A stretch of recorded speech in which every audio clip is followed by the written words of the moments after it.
Assalamualaikum Tuan Rozli, nama saya Muhammad Afi bin Safawi dan nombor metrik saya 01DE20F1100. Hari ini saya nak menunjukkan eksperimen 5 iaitu Resonance in RC Series Circuit dalam penggunaan multi-sim. Untuk langkah yang pertama, kita letak nama, nombor matriks dan juga kelas, dan kita akan bina litar seperti ini, iaitu kita ada AC voltage kita tukar 6 volt dan frekuensi dia 500 dan ID dia VP, dan yang kedua ialah perintang kita label as R1 dan resistor dia 600 ohm, dan komponen yang ketiga ialah induktor, itu induktor L1 dia punya name dia, dan induktor ni bernilai 25 ohm, dan komponen yang keempat ialah kapasitor, so dia punya nilai dia 1 mikro.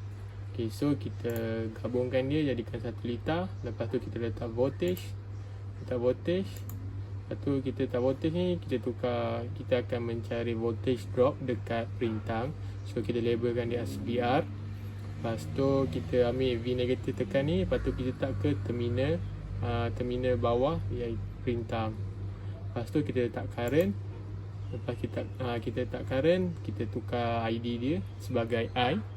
Lepas tu kita select semua, iaitu select predict ni. Lepas tu kita run, kita dapat nilai. So kita ambil IRMX dengan VRMX, kita letak dekat table 5.1. Dan kerja yang kedua, kita tukar frekuensi dekat AC voltage ni, tukar 600. Lepas tu kita run, kita ambil IRMX dia dengan VRMX dia, letak dekat table 5.1. So V dia 2.15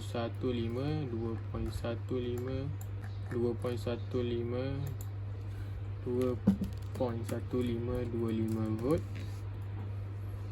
dan dia punya I current dia 21.525 mA.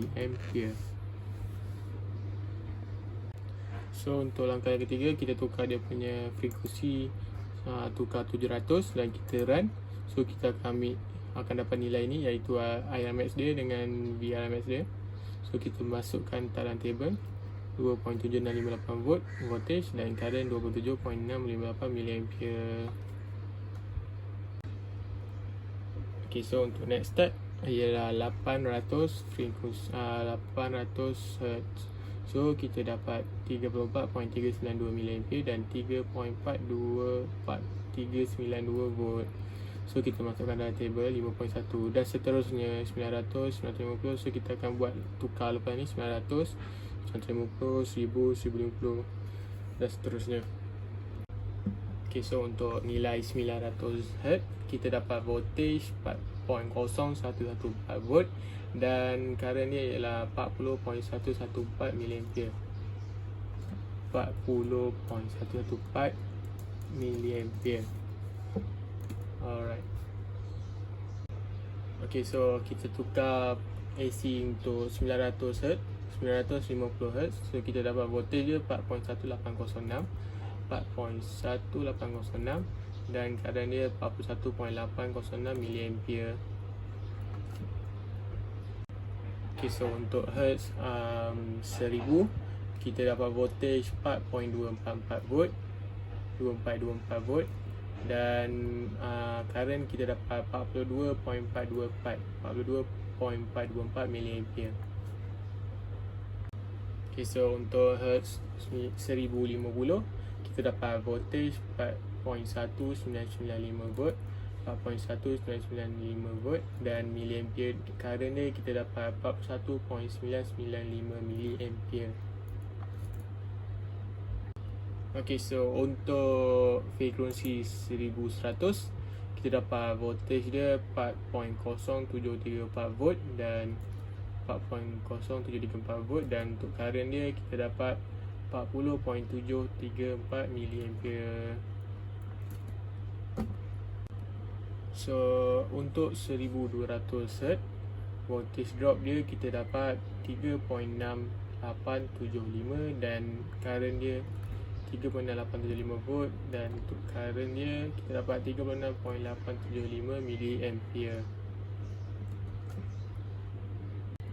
Okay, so untuk Fincrosy 1300 kita dapat voltage dia 3.2674 volt dan current dia kita dapat 32.674 miliampere. Okay, so untuk 1400 punya Hertz kita dapat voltage 2.8925 volt dan untuk current kita dapat 28.925 miliampere. Okay, so untuk 1500 Hz kita dapat volt dia 2.5791 volt dan dia punya current kita dapat 25.791 miliampere. Okay, so lepas dah masukkan semua nilai dalam table, kita tukar dia punya miliampere menjadi ampere. Jadi so kita, sebab table adalah ampere, so kita tukar dalam ampere. So kita dah tukar semua. 500 punya frekuensi 0.0164 ampere, 600 0.0215 ampere, 700 0.0276 ampere, 800 0.0343 ampere, 900 0.0401 ampere, 950 0.0418 ampere, 1000 0.0424 ampere dan 1050 0.0419 ampere, 1100 Hz 0.0407 ampere, 1200 ialah 0.0368 ampere dan 1300 0.0326 ampere dan 1400 0.0289 ampere dan 1500 ialah 0.0257 ampere. Selepas itu kita akan mencari frekuensi dia, iaitu formula 1/2 pi punca LC. LC 25 M kali dengan 1 mikro. So jadi apabila kita 25 M kali dengan 1 mikro dulu, lepas tu punca, lepas tu kita darab 2 pi dan dibahagikan dengan 1. So kita dapat 1.006 kHz. Okay, so yang ni hasil graf. Dan yang ini print screen daripada setiap Hertz yang kita letak dekat circuit untuk dapat current dengan voltage across resistor ni. So kita letak dekat result ni.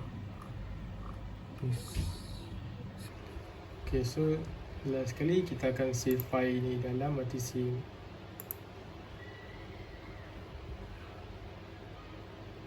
Okay, sekian, terima kasih daripada saya.